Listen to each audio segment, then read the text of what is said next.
Hi, everybody. Welcome to Proline as we start another new week, and it's championship week. This is it. We're down to two teams, Giants and Patriots. By this time next Monday, we will have our world champion, and we'll talk some little football, a lot of basketball to talk about as well. A reminder, those of you who might be watching for the first time, or if you haven't heard this before, if there's any subject you'd like to know about, tweet us.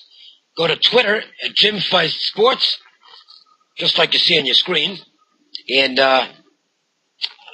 ask us a question, give us a topic you'd like us to address. If we use it on the show, you'll be put in a drawing to win $100 worth of plays free from any handicapper. Jim, I didn't have a very good week in basketball. Can't sit here and make up something. I had some games, some close games went the wrong way, and I made some bad decisions. So it was not a real good week for me overall. It wasn't a disaster, but wasn't good. So I got to go out there and nail him this week, and I have a special offer. The good news is we generally have 2 bad weeks in a row, so this is a good week to be on. $19. You're going to get my Super Bowl side and total. Those are available right now. And you're going to get a full week of winners because you're going to get all my action plays right up through Sunday. And that'll include a conference game of the month that goes tonight. So call right away, 1-866-841-1665. It's only $19 for the whole week, including the big football game and some big stuff at basketball as well, beginning tonight. 1-866-841-1665. Free picks daily on tape, 1-888-712-6800. Or just text COKIN, C-O-K-I-N, to 313131, and you get back that day's free play on a text message. How about yourself, Jim? Well, I cooled off as well, Dave. I was really rocking for quite a while. But, most good handicappers are formful. And when you get a week when a lot of form disappears, you're going to get it stuck. And I was 7-10 overall, 2-3 with my high rollers. It's still 65-49 in college basketball, including 16-9 last 4 weeks in high rollers. Hit my college game of the year with Minnesota. NBA was 3-1 on my NBA high rollers. That's NBA dog of the month, one on Saturday with Phoenix. NBA blowout game of the year on Friday, one with Oklahoma City. I'm 28-16 in the NBA. NBA game of the year for the last 4 years, 28-16. So it wasn't bad all around. Mostly the negative side came from the college side.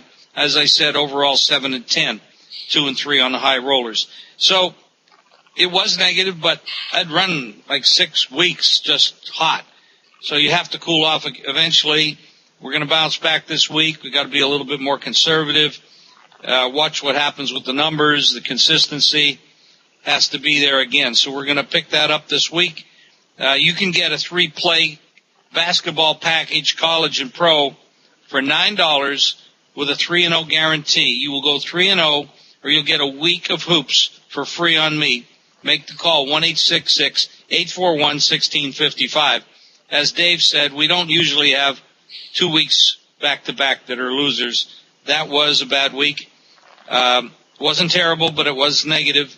So 3 big plays, college basketball, pro and college, $9, 3-0 guarantee, or a week free on me. 1-866-841-1655. We still have one football game to talk about, Dave. Yep, pretty big game. The Patriots, pretty big game. It's the big one. Super Bowl. Patriots are 3. The underdog, now the Giants are the favorite at 3. So what we're seeing is a line that opened up 4 is down to -3 now. So you're looking at the Giants are probably going to end up, or I should say the Patriots end up probably 2 or 2.5, because it's going to come off that 3. It has to eventually come off that 3. And a total, we're still looking at 55, but I'm seeing a press down to 54.5. Yep. A lot of, back and forth on this. You look at the two teams, you match them up. Wide receivers, Giants. Running backs, probably lean to the Giants. When they're healthy, they're better. The offensive line, probably equal, I would say. Defensive line edge to the Giants. Quarterbacks, maybe a little edge to Brady, but not much of an edge. They've played before. They played in the Super Bowl a couple years ago. David, it looks like a pretty strong matchup, and I think we're going to get a lot of give and take on. I think they opened the game too high. I think the line was too high coming out 4. It'll probably settle at a more reasonable number. If you want the Patriots, you should wait. If you want the Giants, you should have bet it already. You should definitely bet it right now because it's not going to get any better. I know a lot of people took the 4, took the 3, and they're going to wait for a money line play back on the favorite to try to middle the game. But if you have a strong opinion, wait for the Patriots, and if you like the Giants, you should be betting it now or should have bet it already. Yeah, and from the money line standpoint, if you didn't bet the Giants at the opening number, there's not much point in doing it now. If you like the Patriots to win the game, the best move is to wait until game day because the money line should be at its lowest on game day. The reason for that is the amateurs, people who bet once a year, will bet the Giants on the money line regardless. They can put it at plus 115, and they'll come in and bet the Giants on the money line anyway. They're not going to know. They won't understand to take the value where the money line's supposed to be based on the point spread. So you can take advantage of it. And we'll talk about some props later in the week when we do our big panel Proline. So hold up on those. Make sure and check in on Thursday when Proline, the weekend edition, goes up. We have a lot of props. A little college basketball to talk about, though. Stuff that took place over the weekend, Jim.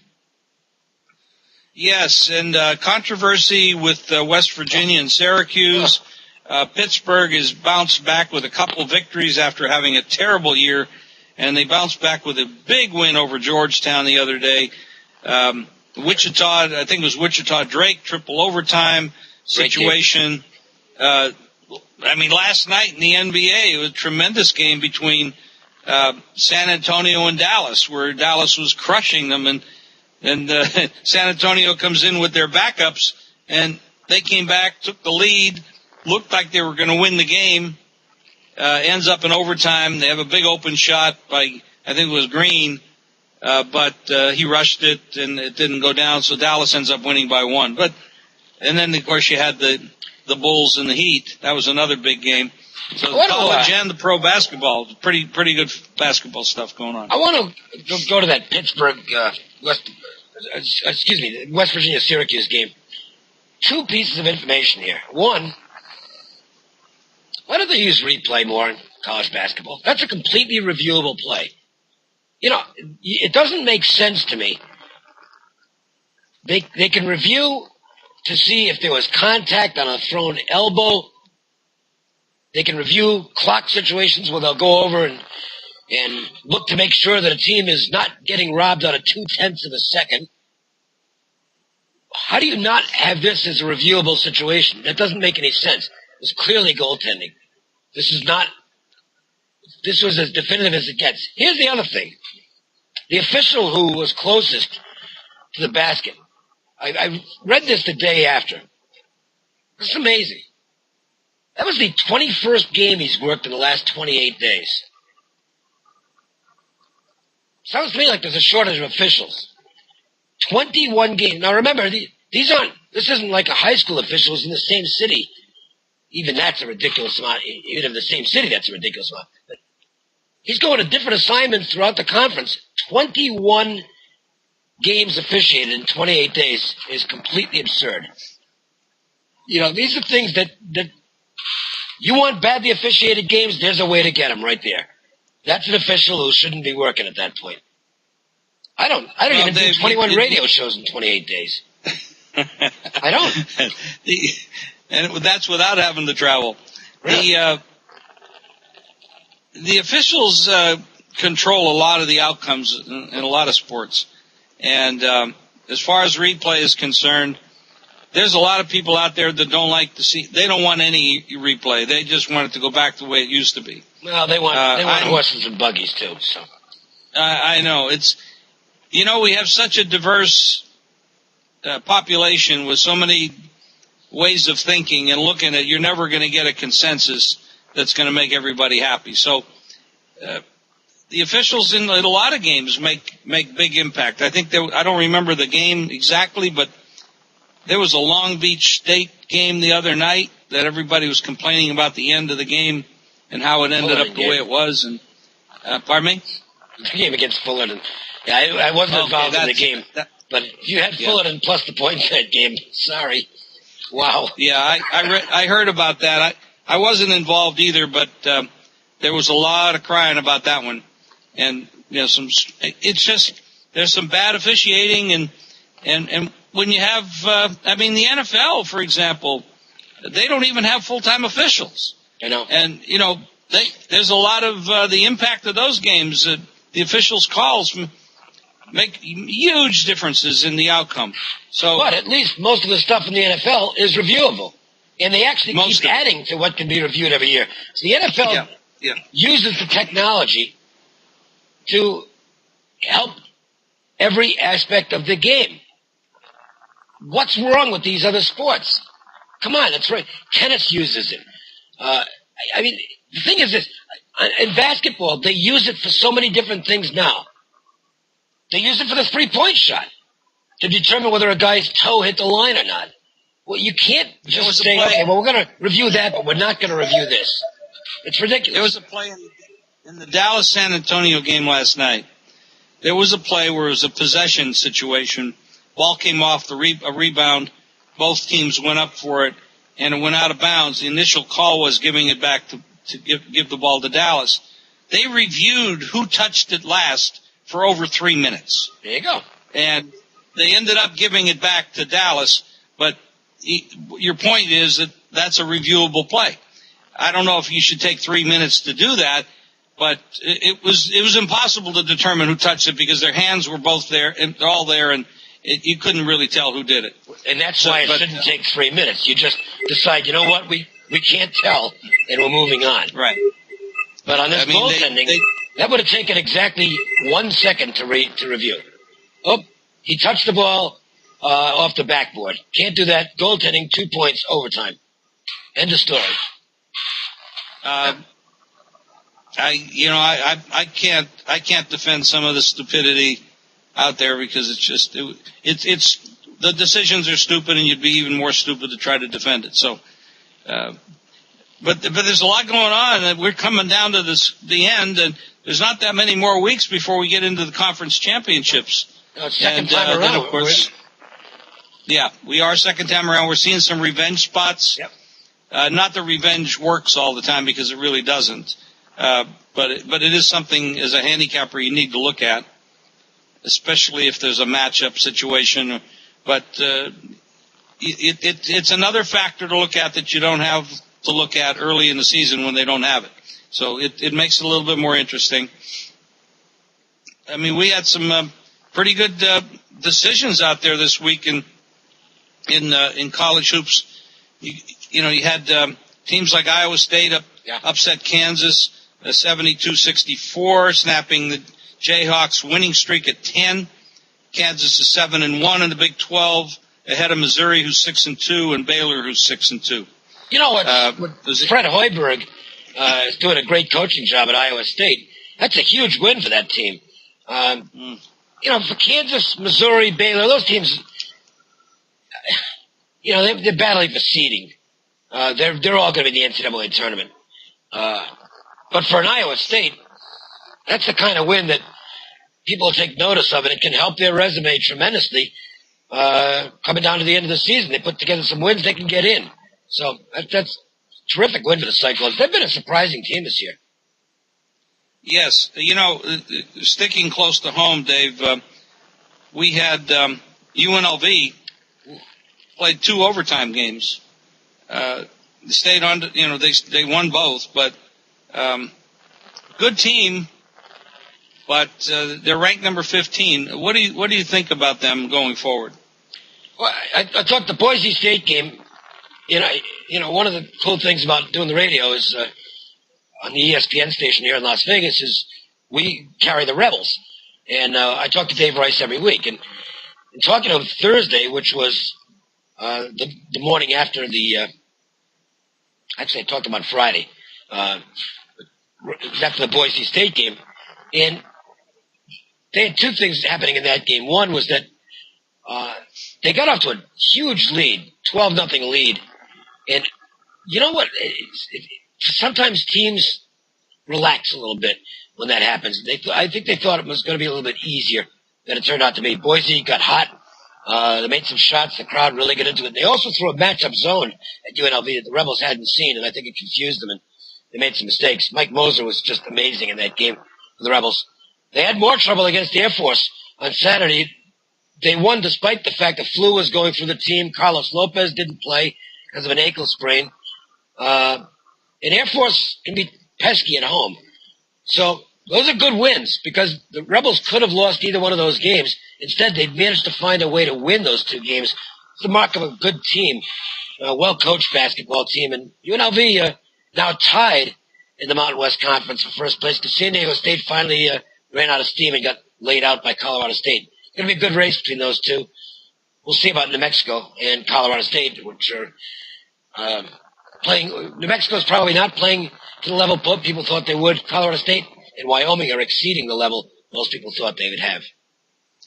Dave, in the past couple of years, we've had some teams like George Mason and teams like that have come out of nowhere, small schools, VCU last year. Butler, yes. Repeated, Butler did it a couple of years, Now, this year we have a team out there that nobody ever talks about, and they're undefeated, and I've seen a little bit of them play. Obviously they're not playing the top talent every time they go on the floor, but Murray State, what do you think of this team? Have you seen them? Do you have an opinion? Yeah, they got a really nice team. They're well-coached, first-year coach. But I don't think they're a top 10 team, and they keep this going, they'll probably get overseeded in the tournament, which I think will be their undoing at some point. They'll also have a lot of pressure on them. They're dealing with it now, but dealing with it against fellow Ohio Valley Conference teams, and it's not a very good league. I think if they go to the tournament unbeaten, they'll be an early out. That would be my impression. But it just shows you the balance that's out there in college basketball. There's no sport more competitive. That's my favorite. To watch that is college hoops is great. My favorite thing. Well, on the Murray team, Dave, and I know you know basketball talent very well, and do they have on that team players that can go to the next level at some point? I don't think so. They do not. Okay. Then that would be difficult for them to go very far in the tournament unless you have somebody that you can go to that's going to dominate in a certain situation. I don't know. Virginia Commonwealth, they sure didn't have any NBA talent on that team last year, and they're in the Final Four. And Butler didn't have any. Well, Butler had one.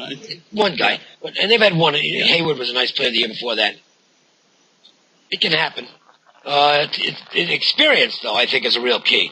Experienced teams do well in the NCAA tournament. You go back many years in college basketball, and just to show you what one exceptional player can do, you have to go back to Indiana State and Larry Bird. Wow. There's one exceptional player, took a team that was absolutely really average and went a long way with them. And final game. We ran up against Magic. But that's why I mentioned, do they have like one or two players that can go to the next level? If they don't, it's going to be hard. Very hard. VCU did it without that, but that's really exceptional for that to happen. Yeah, but the George Mason team, they didn't have anybody either. These teams can go on runs. And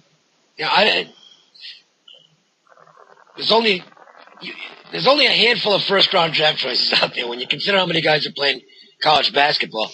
And yet there's a lot of really good teams. and I'm big on continuity. You look at there's two teams in the Missouri Valley Conference, Wichita State and Creighton. I don't care who they play, they're going to be tough. Those are two dangerous basketball teams.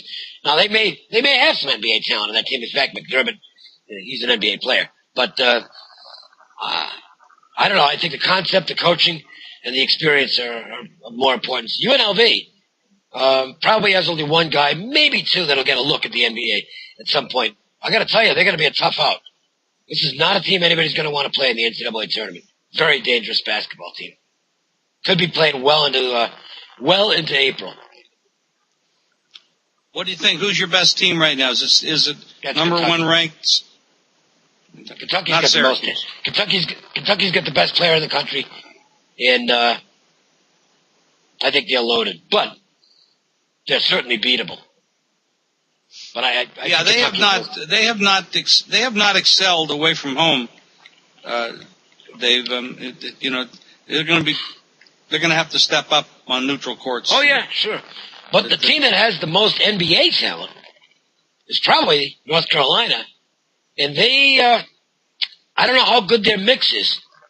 That's the interesting thing. They've got good individuals, but they look like a soft team that can get pushed around, and I think somebody's going to get them out of there before the Final Four. I mean, I think they'll be playing, obviously, past the first two rounds, but I think at that point, we'll see. I don't know if they get past the round of 16 and into the 8. I think they're going to be beatable at that point. Because even with three guys who are going to be first-round picks, there isn't a physical presence on that team, and you need it in the NCAA tournament. You definitely do, and unless you have a scheme, a system, play exceptional full court pressure, we can take teams out of their game. Yeah, you need that. It's going to be good. I'm excited about it. I'm excited about bouncing back off of what I consider a pretty weak performance last week, and I'm looking forward to coming back this week with a lot of wins starting tonight and going right through the week and then having a great Sunday. Dave, you have a very tough assignment on Sunday where you're hosting a Super Bowl party. Yeah. I don't know if you want to mention that or not, but... yeah, but I'm at Crazy Horse 3, which is a players club. I'll be hosting the event there, and I don't know who she is. I actually have to find out. I honestly don't know who she is. My co-host is someone named Jenny Hendricks, who I need to look it up. I guess she does X-rated films, and I'm assuming she's therefore very good looking. So I get paid to do that. Life is good. I bet. Actually, I am actually supposed to meet her today because we have to tape a spot for the party we're having. So if I'm not around the rest of the week, we hooked up. You have a very tough life, Dave, and we're all very envious. Yeah, life's a real bitch. Well, again, I'm going to mention this. Call for the 3-play basketball package, $9. 3 big plays, basketball, college, and pro, $9. Go 3-0, or you get a week of hoops free. 1-866-841-1655. I'm going to bounce back with a big week. You want to be there. You want to collect some big money. 1-866-841-1655. Dave, I'm done. Over and out. What do you got? The whole week, all my action plays right through the Super Bowl. It includes both the side and total in the Super Bowl. Actually, you're going to get 3 plays from me in the Super Bowl. 2 of them are available now. The other one will have to wait until game day. There's going to be a conference game of the month included if you call today, and it's $19 for everything. 1-866-841-1665.